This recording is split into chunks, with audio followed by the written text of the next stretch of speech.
Hello, welcome to my channel. As you all know, I'm working on a self-healing journey, just working on my mental, physical, and emotional well-being. This morning, I woke up and when I looked into the mirror, I saw my grandma and my grandma on my uh, dad's side. Not a ghost, but me looking like my grandma. And I wanted to talk about it today. So, on both sides of my family, I don't have good relationships. I only talk to my mom and my baby sisters. That is it. And it's been very a very long, painful journey on either side. Because I grew up around my mom's side of the family, who I knew to be rough and ridiculous, um, I think I was holding on to hope that the other side of the family would be better. But my other side of the family, we have more successful people, but they're narcissistic. And I would argue, hopefully, none of my family members will see this, but the truth is, and I want to be honest, there have been some things that my grandma had told me recently maybe within the past 5 years that made me think that she was probably a psychopath, most likely. And I think so. I was holding out for a good relationship on that side of the family that was not real. So basically, they were outside, out of mind type of people. They live in a different state that is not too far, though. It's just like above my state or whatever. And my grandma would come to where I am every year for like a church conference, and I would invite my dad, my grandma to all the things. Like my mom did a great job of, giving me the support I needed to be successful and do the things I wanted to do. I was in band. I did color guard in the marching band, flipping the flags and rifle. I was successful in high school. I was successful in college twice. Like there was a lot of anything that a child could want their family to participate in, I invited them to, and they did not come. And they only visited me maybe like between the ages of birth to 18, probably 10 times, less than 20, and they were just a state above me. So, but I got used to that toxicity of neglect and not having them around and hoping that they were better than that other side of the family, until last year or 2 years ago. I tried to invite my grandma to come and see my first home that I bought myself. And she made an excuse for being sick, which is understandable because people are getting older. But what got me is that a whole year had passed, and I wanted to make her proud because she had bought her own home. She's a hard worker. She is a hard worker from what I've heard and what I've seen. Um, and all she does is work. And she bought her own home and things like that. She's very proud of her home. So I thought, oh, it'd be cool to have my grandma to come see my first home. But instead, my sister, out of the probably 20 kids that my dad has had, or sperm donor has had, um, she came with her husband and my other little sister instead. But anywho, last year around some point, my grandma said she was coming to my state and she was going to visit her sister, which I've known her sister has lived here this whole time.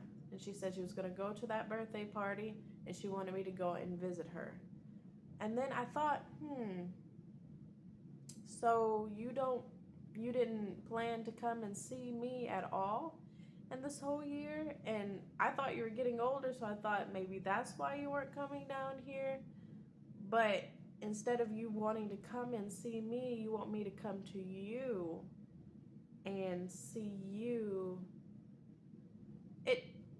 It didn't touch me the right way because it made me think, so this whole time you've been coming down not only for the church events, but you've been coming down here spending time with the people that you find in your family that are important. And you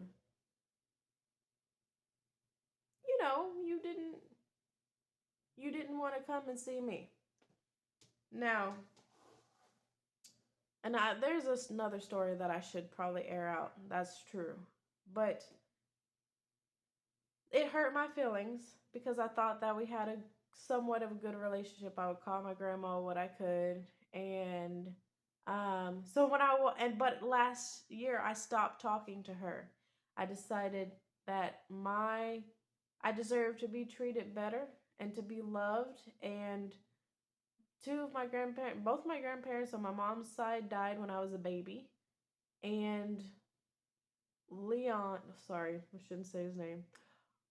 My sperm donor's dad was never in the picture because he basically abandoned his children when they were young. And I talked to him one time before he died, and he was like, I've probably talked to him twice in my life, but he said, "Oh, I gotta come and see you," and then he died. So I mean, that's not funny, but it's kind of like, oh, okay, I guess not. Um, and then my grandma was the only other one. Now, the good thing is, when I was young, I did have um, people who adopted me as their grandchild. It was my uncle. No, not my uncle. It was a man and a woman that was married. He was white, a white preacher man, and she was she was Mexican, I believe, but um, she looked Asian, so it was fun. It's very fun. And my mom, even though she's black, she looks Asian, because I'm pretty sure there's Native American or something in our genes to make her look literally Asian, but with curly hair. And so she actually looked like she could be the daughter of the lady, which beautiful lady. And then I had a black grandmother. She was like a grandmother to me. And all three of these people, they were beautiful. And that's why I didn't grow up with, like, believing in racism and stuff like that. I had to go through it. But I really love them. And unfortunately, they all passed away when I needed them the most, when I was like in sixth grade. And I didn't know what I had because I was a little silly kid who didn't think of anything important. Now, I will tell you about some dirty laundry that has to do with my grandmother and, well, I guess my sperm donor side of the family and my mom's side of the family. I want to be honest and give full context about things, but even though that situation happened, it has nothing to do with my relationship with my grandma. At least to me, I would have never thought that, because I thought when we did spend time together that she loved me. And it's really sad because I did have like maybe 5 good memories with my grandma when I went to visit her. I'll tell you a good one. I remember when I was a little chunker kid, like I was healthy, and honestly my arms and my legs were skinny, but I had a pot belly. And my grandma took me to the store, and she got those little candy snacks, like Scooby Doo snacks, the gummies, and a bunch of sweets. And so I remember just eating those and running in a circle, like in the living room, over and over and over and over and over again, right? And it got to the point to where she was like, "Yeah, we're not gonna give you any more snacks, and you're gonna have to sit down." That was actually pretty funny. Um, so I have some good memories with my grandma, but I felt like she didn't love me the way that she should have loved me. Most of my life I didn't have that family that everybody had. And the problem with that, when you don't have family or the normal relationships that most people have, and they're having their Christmases and they're doing all the things to spend time together, it hurts you. And that's what's sad, I think. Hmm. But yeah, I saw my grandma this morning in my face. I did not want to see that because all it does is make me feel kind of guilty. But at the end of the day, I feel like I deserve love. And me personally, I can't be judged for what everybody else does. But me personally, I deserve to have grandparents and family members who really cared for me. I wasn't a bad child. Um, and going back to not having family and stuff that you can depend on, the worst part about that is that when you're getting bullied, when there are people who are supposed to be your friends, anything that happens that it only compounds and makes your life much worse. Like, it feels terrible when you don't have a lot of support, but yet you're supposed to be happy and work hard, because you can't just sit at home and feel your sadness and just not do anything about your life. I mean, it's not going to make you feel any better. But at the same time, it feels painful because it's like, nobody knows what I go through. And it almost feels like, to be honest, I've had so many people try to sabotage my life. I've had so many people, I've always been an outcast. And as a child, being an outcast, I would befriend other outcasts because I just like to be me. I was watching Animal Planet, Discovery Channel, History Channel, like not the boring stuff that they teach you in school, like all the boring wars and stuff. But to be honest, I was lit and I was my only friend. And like, yeah, I had other acquaintances and stuff like that, but they weren't a friend to me like I was a friend to me. You know what I mean?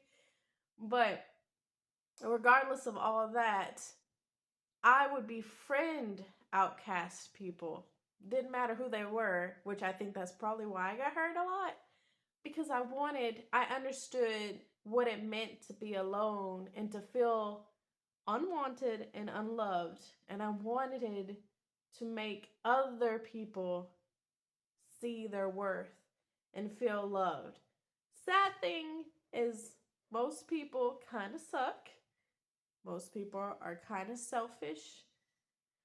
And still to this day, I've not come across anybody that's selfless besides my grandparents, who I claim their blood is not thicker than water. Family is definitely what you make it. And I will always cherish that relationship that I had with them every day, because they didn't have to love me. To anybody out there who is alone, I feel so sorry. And I definitely understand what you are going through.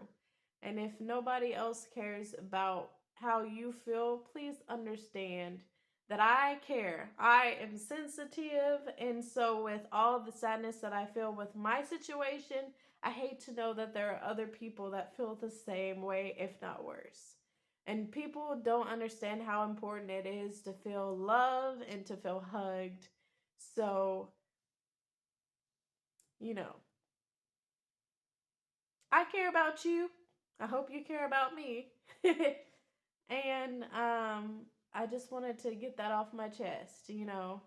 I'm going to have to learn how to love myself. I think my grandma's a beautiful woman. She is gorgeous. And my mama is gorgeous as well. I don't have the best relationship with her, but they are both beautiful women, and I'm going to have to teach myself how to love me in spite of who I look like. And I didn't know that that was something that I was going to have to do. I didn't know.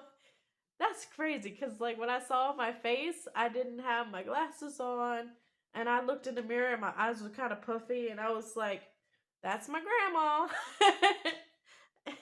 But she's very beautiful. I don't see it right now, but I saw it earlier this morning and I was like, fudge. um the other thing that I feel is guilt because she is getting older. And I worked very hard to be the best child that I could be to make somebody proud of me, even if there wasn't anybody to be proud of me beside my mama and my baby sisters. So I think that's kind of sad. Like when I look back at it, I was a tough kid. You know, I felt like I could do anything. And that's why God is very important to me because I'll tell you, regardless of everything I've been through, I've always had God. And it has been a painful, lonely life, but I have succeeded in things that people were trying to keep me down in, like trying to destroy my life in unimaginable, crazy ways. Like, I mean, you think about if you actually read the Bible, Yeshua is Jesus's real name. And he went around healing people and talking to different people, right? Giving them good word, whatever, right? But in his hometown, nobody cared about him. And that's the way it is usually. In your hometown, people usually don't care about you, but when you go outside to somewhere else, they care about you. So that's basically been my life. A big crap with a lot of successes. Crap in the personal relationship department, but success in everything else, which is very weird, but what can you do? I'm sorry this video is a little longer. I just wanted to be honest. And I'm also going to tell something that's probably, I'm sure I've had to think about. I'm going to tell about one of my deepest traumas that have to deal with, and I'll probably have to do it in parts because it's my life. This is real. I'm going to have to talk about the trauma I've had because somebody on my sperm donor side of the family killed, no. Somebody on my mom's side of the family killed somebody on my sperm donor side of the family when I was a baby. And I think that I just want to talk about that. What I want to do, if there's anybody who goes through crazy stuff in their life, I want them to understand that I understand your pain and that regardless of what you go through, you can always fight to get somewhere. Sometimes you have to cut off toxic people. Sometimes you have to pray and you have to give your life to God and trust Him because human people, they're crazy. They're crazy. And sometimes you might have people you trust, but then they betray you. So at the end of the day, always follow and believe in God. And I know it's hard. It gets hard sometimes, but it's real. Like God is real. And I'm going to learn how to love myself despite how I look. I just want to look young and beautiful forever. So that's what I'm going to be working on. If I look like my grandma, if I look like my mom, if I look like someone else in the family or whatever, I'm going to be the finest version of that person, I guess. So, yay. Sorry, this video is all over the place. Welcome to my brain sometimes. Y'all have a nice day.